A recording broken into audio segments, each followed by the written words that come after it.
Anime fans அனைவருக்கும் வணக்கம். இன்னைக்கு நம்ம Doom of Fallen God season 2 episode 23 தான் பார்க்க போகிறோம். போன எபிசோட நம்ம ஃபேரிக்கு பயங்கரமாக அடிபட்டிருக்குமா, அவளை ஹீல் பண்ணணும் அப்படிங்கிறதுக்காக ஒரு ஃபார்பிடன் கிரவுண்டுக்கு கூட்டிகிட்டு போகணும் அப்படின்னு சொல்லிட்டு கூப்பிட்டு போகிறாங்க. கூடவே நம்ம டீனும் போகிறார் இல்லையா, மொத்தமாக அந்த இடத்துக்கு போய் சேர்ந்தாச்சு. இதுக்கு இப்போ வேணா பேர் வந்து பார்த்தீங்கன்னா செலஸ்டியல் ஃபார்பிடன் கிரவுண்ட் அப்படின்னு இருக்கலாம். ஆனால் 10,000 வருஷத்துக்கு முன்னாடி இதுக்கு இன்னொரு பேர் அப்படிங்கிறது இருந்திருக்கு. இதை வந்து 100 ஃப்ளவர் வேலி அப்படின்னு சொல்கிறாங்க. இந்த பேரை கேட்ட உடனே இவனுக்கு பயங்கரமான அதிர்ச்சிங்க. ஏன்னா இவனுக்கும் இந்த இடத்துக்கும் ஒரு தொடர்பு இருக்கு. அதாவது 10,000 வருஷத்துக்கு முன்னாடி நம்ம ஹீரோக்கு பவர் எல்லாம் போயிருக்கோம் இல்லையா, அந்த பவர் எல்லாம் போனதுக்கப்புறம் இவர் என்ன பண்ணியிருக்காரு, ஒரு மலையிலேயே வந்து வாழ்ந்திருக்காப்புல. அங்கேயே உட்காந்து எவ்வளவோ ப்ராக்டிஸ் பண்ணியிருக்கான். ஆனால் பவரை வந்து அவனால் திரும்ப கொண்டு வரவே முடியல. அந்த சமயத்தில் அந்த மலையில் அவன் ஒரு பொண்ணை மீட் பண்ணியிருக்கான். ஒரு முறை 2 முறை இல்லைங்க, கிட்டத்தட்ட 7-8 முறை அந்த பொண்ணை பார்த்துருக்கான்.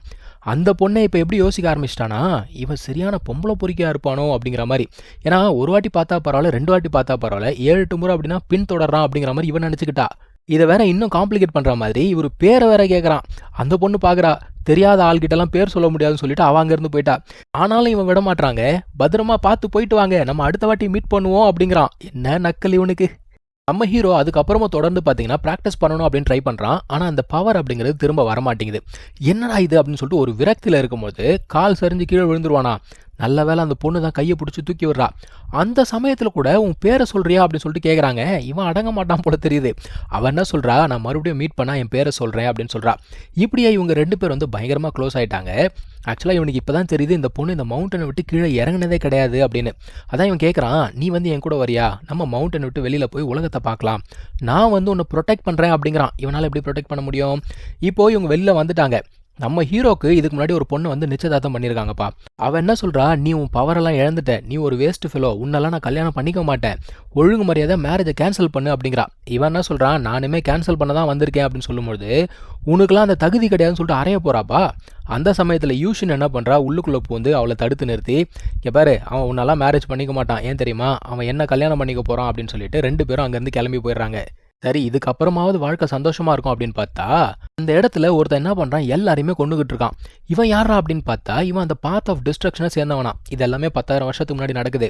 இவன் பார்த்தீங்கன்னா இந்த சென் ஃபேமிலி இருக்காங்கல்ல, அவங்கள தான் வந்து டார்கெட் பண்ணி கொண்டுகிட்டு இருக்கான். அதான் நம்ம ஹீரோ சொல்கிறான் அந்த பொண்ணுக்கிட்ட, இங்கே பாரு, அவன் வந்து சென் ஃபேமிலியை தான் கொண்டுகிட்டு இருக்கான், நீ இங்கேருந்து கிளம்பி போயிடு அப்படின்னு சொன்னா அவன் என்ன சொல்கிறா, உன்னோட எதிரி எனக்கும் தான் எதிரின்னு சொல்லிட்டு எகிரி போய் சண்டை போடுறாப்பா. ஆனால் அவன் அடிச்ச அடியில் இவன் எங்கேயோ எகிரி போய் விழுந்துறான்னு வச்சுக்கோங்க. அப்போ கூட நம்ம ஹீரோ என்ன சொல்கிறான்னா, இங்கே பாரு, நான் சொல்கிறத கேளு அப்படிங்கிறான். அவன் என்ன சொல்கிறா, உன்கிட்ட இப்போ பவர் இல்லை, உன்னால் எப்படி சண்டை போட முடியும், நீ அமைதியாருன்னு சொல்லிட்டு அவனை லாக் பண்ணிடுறாப்பா. அவனால் நகர முடியல. இவ எகிரி போய் சண்டை போட ஆரம்பிக்கிறா.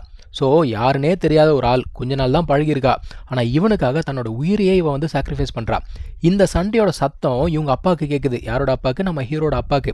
வேணுன்னே அந்த ஒரு மனுஷனை திசை திருப்பியிருக்காங்க. அவர் அங்கேருந்து வேகமாக வராரு, வந்து அடிக்கிறாரு பாருங்க ஒரு அடி. அவன் அப்படியே தரையா ஒட்டிக்கிட்டாங்க. இப்போ நம்ம ஹீரோக்கு சரியான கோவம். அவனுக்கு வந்து பார்த்தீங்கன்னா கோவம் தாங்கலை.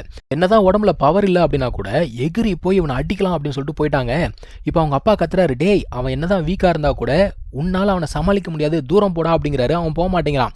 சரி ஓகேன்னு சொல்லிட்டு அவரோட பவரை கொஞ்சமாக இவனுக்கு டிரான்ஸ்ஃபர் பண்ணி விடுறாரு. அந்த பவரை வச்சு அடிக்கிறான் பாருங்க. கொஞ்சம் நெஞ்சம் அடி இல்லைங்க, என்னோட யூஷன் எனக்கு திரும்ப கொடுன்னு சொல்லிட்டு செம்ம அடி அடிக்கிறான். இதுக்கப்புறம் என்ன நடக்குது அப்படின்னா, இவளுக்கு பயங்கரமாக அடிபட்டுருக்கல அந்த பொண்ணுக்கு. அவளை அங்கேருந்து தூக்கிட்டு வந்து இந்த ஃப்ளவர் வேலி இருக்குது பாருங்க, அங்கே தான் வச்சுருக்காங்க. ஏன்னா இங்கே இருக்க எனர்ஜி இவளை வந்து ஹீல் பண்ணுறதுக்கு ஹெல்ப் பண்ணுமா. ஆனால் எவ்வளோ காலம் ஆகும் அப்படிங்கிறது தெரியாது. அவங்க அப்பா என்ன சொல்கிறாருன்னா, விதி அப்படிங்கிறது நம்ம அலோவ் பண்ணிச்சுன்னா கண்டிப்பாக நீ அவளும் மறுபடியும் மீட் பண்ணலான்னு சொல்லிட்டு அங்கேருந்து கிளம்பி வந்திருப்பாங்க. இப்படி தான் இந்த 100 ஃப்ளவர் வேலிக்கும் இவனுக்கும் ஒரு சம்மந்தம் உருவாச்சு. ஆனால் இங்கே இருக்கிறது அந்த ஃப்ளவர் வேலி தானே அப்படிங்கிறது தெரியல நம்ம ஹீரோக்கு. அதெல்லாம் யோசிச்சுக்கிட்டு இருக்கான். அந்த மனுஷன் கேட்குறாரு, என்னடா அப்படின்னு சொல்லிட்டு கேட்குறாரு. ஒன்றும் இல்லைங்க, பழைய ஞாபகங்கள் அப்படிங்கிறான். இப்போ இந்த இடத்துல பார்த்தீங்கன்னா ஒரு பெரிய பேரியர் இருக்குது. அந்த பேரியரை உடைச்சாதான் உள்ளுக்குள்ளே போக முடியும். அந்த வேலையில் இந்த ஒரு மனுஷன் இறங்குறாப்புல. இவனும் அப்படியே பார்க்குறான். பார்த்தாலே இவனுக்கு தெரியுது இந்த ஒரு பேரியரை அவங்க அப்பா தான் கிரியேட் பண்ணியிருக்காரு. நடந்து போய் என்ன பண்ணுறான், அந்த பேரியர் மேலே கையை வைக்கிறாங்க. வச்ச உடனே அவங்க அப்பாவோட கான்ஷியஸ்னஸ் அந்த இடத்துல வருது. அவர் பார்க்குறாரு, திரும்ப வந்துட்டியா அப்படிங்கிறாரு. அவரோட எண்ணம் என்னன்னா, இவன் வந்து யூஷனை தேடி வந்திருக்கான் அப்படிங்கிற ஒரு எண்ணம். அவர் என்ன சொல்கிறாரு, காலங்கள் அப்படிங்கிறது மாறி போச்சு, ஸோ அவள் அப்படியே தான் இருப்பாளா அப்படிங்கிறது நமக்கு தெரியாது. அது மட்டும் இல்லாமல் இங்கே என்னோட பேரியர் மட்டும் இல்லாமல் இன்னும் நிறைய ரெஸ்ட்ரிக்ஷன்ஸ் இருக்குது. ஏன்னா இந்த ஒரு வேலிக்குள்ளே நிறைய பொருட்கள் இருக்குது, அது எல்லாத்தையுமே ஈவில் ப்ராக்டிஷனர்ஸ் எடுக்கணும்னு சொல்லிட்டு பார்க்குறாங்களாம். அதனால் நிறைய ஆபத்துகள் இருக்குது. நீ ஏதாவது ஆபத்தை சந்திச்சா அப்படின்னா உன்னோட பிளட்டை பயன்படுத்து அப்படின்னு சொல்லிட்டு அவர் போயிட்டாரு. இவனா கத்துறான், அப்பா அப்பான்னு சொல்லிட்டு கத்துறான். கையை இறுக்கி பிடிக்கும் பொழுது ஒரு டிராப் ஆஃப் பிளட் அந்த பேரியர் மேலே விழுது. உடனே அந்த பேரியர் பார்த்தீங்கன்னா அங்கேருந்து விலகி போயிடுச்சுங்க. இந்த டீன் பார்க்குறாரு, டேய் சூப்பர்ரா, அப்பான்னு கூப்பிட்டா பேரியர் வேலைக்கு போயிடும் எனக்கு தெரியவே தெரியாதுடா அப்படிங்கிறாரு. இவன் மண்டிலே அடிச்சுக்கிறான். இப்போ சென்னான்னு கேட்குறான், சரிங்க அடுத்து எங்கே போகணும் அப்படின்னு கேட்குறான். அவர் என்ன சொல்கிறாருன்னா, இந்த இடத்துக்கு நான் இதுக்கு முன்னாடி மெடிசன் ஹர்ப் எடுக்க தான் வந்திருக்கேன். ஸோ உள்ளுக்குள்ளே நான் டீப்பாக போனது கிடையாது. ஆனால் எனக்கு தெரிஞ்சு இந்த ப்ரெஷியஸான மெட்டீரியல்ஸ்லாம் இருக்குல்ல, அதுலேருந்து கண்டிப்பாக ஸ்பிரிச்சுவல் எனர்ஜி அதிகமாக வரும். ஸோ ஸ்ட்ராங்கஸ்ட் ஸ்பிரிச்சுவல் எனர்ஜி எங்கே இருக்கோ அதை தேடி நம்ம போகலாம் அப்படின்னு சொல்லிட்டு இவங்க பாட்டுக்கு கீழே இறங்கி வந்துக்கிட்டே இருக்காங்க. ஆக்சுவலாக அவர் என்ன சொல்கிறாரு, இந்த இடத்தோட சென்டர் பகுதியில் தான் அந்த ஸ்ட்ராங்கஸ்ட் ஸ்பிரிச்சுவல் எனர்ஜி இருக்கும். ஸோ அங்கே நோக்கி போகலாம் அப்படின்னு சொல்லிட்டு போய்கிட்டே இருக்காங்க. போகிற வழியிலே இவர் சொல்கிறாரு, பரவாயில்லடா உன்ன மாதிரி ஒரு ஃப்ரெண்டு கிடைக்கிறதுக்கு இவன் வந்து ரொம்ப கொடுத்து வச்சிருக்கணும், அந்த மாதிரிலாம் பேசிகிட்டே போகிறாங்க. இப்போது அந்த சென்டர் பிளேஸுக்கு வந்தாச்சு. அங்கே நிறைய ஸ்டோன் டேப்லெட்ஸ் மாதிரி இருக்குது. அவர் என்ன சொல்கிறாரு, உள்ளுக்குள்ளே போகிற வழி கண்டிப்பாக இங்கே தான் இருக்கணும். ஆனால் அது எப்படி கண்டுபிடிக்கிறது, இங்கே ஒரு ஃபார்மேஷன் அப்படிங்கிறது இருக்க மாதிரி இருக்குது, அதை உடச்சா தான் நம்ம உள்ளுக்குள்ளே போக முடியும் அப்படிங்கிறாங்க. இதெல்லாம் பார்த்துட்டே இருக்கும்போது திடீர்னு பார்த்தா பறவைகள்லாம் ஒரு மாதிரி ரியாக்ட் பண்ணுது. என்னடானா 3 பெரிய பாம்பு அந்த இடத்துல வந்து இவங்கள அட்டாக் பண்ண ஆரம்பிக்குது. இதுவுமே அந்த ஃபார்மேஷனால தான் இதெல்லாத்தையும் பண்ணிக்கிட்டு இருக்கு. ஸோ ஃபார்மேஷனோட சென்டரை கண்டுபிடிச்சி உடச்சிட்டோம் அப்படின்னா இதெல்லாமே திரும்ப போயிடும். இப்போது சென்னன் என்ன பண்ணுறான், அங்கே இருக்க ஒரு பாம்பை வெட்டுறாங்க. வெட்டின உடனே பார்த்தா அந்த வெட்டுப்பட்ட இடத்துல இருந்து இன்னொரு பாம்பு உருவாகுமா. ஸோ ஒரு பாம்பை நீங்கள் வெட்டினீங்கன்னா 2 பாம்பாக உருவாகுது. அடடா இதனடா வம்பா போச்சுன்னு சொல்லிட்டு இந்த டீன் என்ன பண்ணுறாரு, மொத்த பாம்பையும் வெட்டி விட்டுறாரு. ஆனால் அந்த வெட்டப்பட்ட துண்டுகள் எல்லாமே பார்த்தீங்கன்னா புது பாம்பாக உருவாகி எல்லாமே அட்டாக் பண்ண ஆரம்பிக்குதுங்க. 10 பாம்பு தான் இருந்திருக்கும் போல தெரியுது. இவனுங்க வெட்டி வெட்டி அதை 20 பாம்பா ஆக்கி விட்டாங்க. இப்போ இதெல்லாத்தையும் சரி பண்ணணும் அப்படின்னா ஒரே வழி தான், அந்த ஃபார்மேஷனோட சென்டர் எங்கே இருக்குன்னு கண்டுபிடிச்சி அதை உடைக்கணும். ஆனால் இங்கே ஏகப்பட்ட டேப்லெட்ஸ் இருக்குது, எதை உடைக்கிறது? ஸோ சென்னன் என்ன பண்ணுறான், அந்த ஜேட் ரூயோடைய பவரை பயன்படுத்துகிறாங்க. அதை பயன்படுத்தி அங்கே இருக்க எல்லா ஸ்டோன் டேப்லெட்ஸும் உடைக்கிறான். ஆனால் ஒன்று மட்டும் அவனால் உடைக்க முடியல. இப்படி உடச்சிக்கிட்டே இருக்கும்போது அவனுடைய பவர் வந்து காலி ஆகிடுது. ஏன்னா அந்த ஜேட் ரூயை வந்து பவரை வேகமாக அப்சர்வ் பண்ணிடும். என்னடா பண்ணுறது அப்படின்னு தெரியல. இந்த பாம்பு வேற இவனை துரத்திக்கிட்டே போய்கிட்டு இருக்கு. இந்த டீன் வேற என்னால் முடியலடான்னு கத்திக்கிட்டு இருக்காரு. இப்போ இவங்க அப்பா சொன்னது ஞாபகத்துக்கு வருது. உனக்கு ஆபத்து வரும்போது பிளட்டை பயன்படுத்து அப்படின்னு சொன்னார்ல. கத்தி எடுத்து அதில் இவனுடைய பிளட்டை அப்ளை பண்ணும்போது ஒரு ஃபயர் மாதிரி உருவாகுது.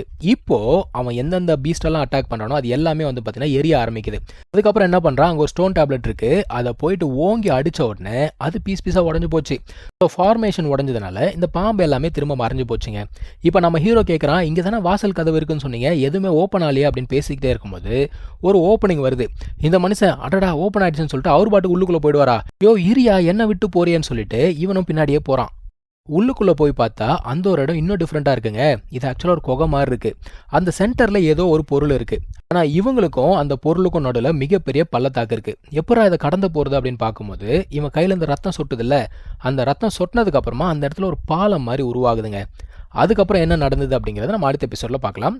தேங்க்யூ ஸோ மச் ஃபார் வாட்சிங். Take care. பை.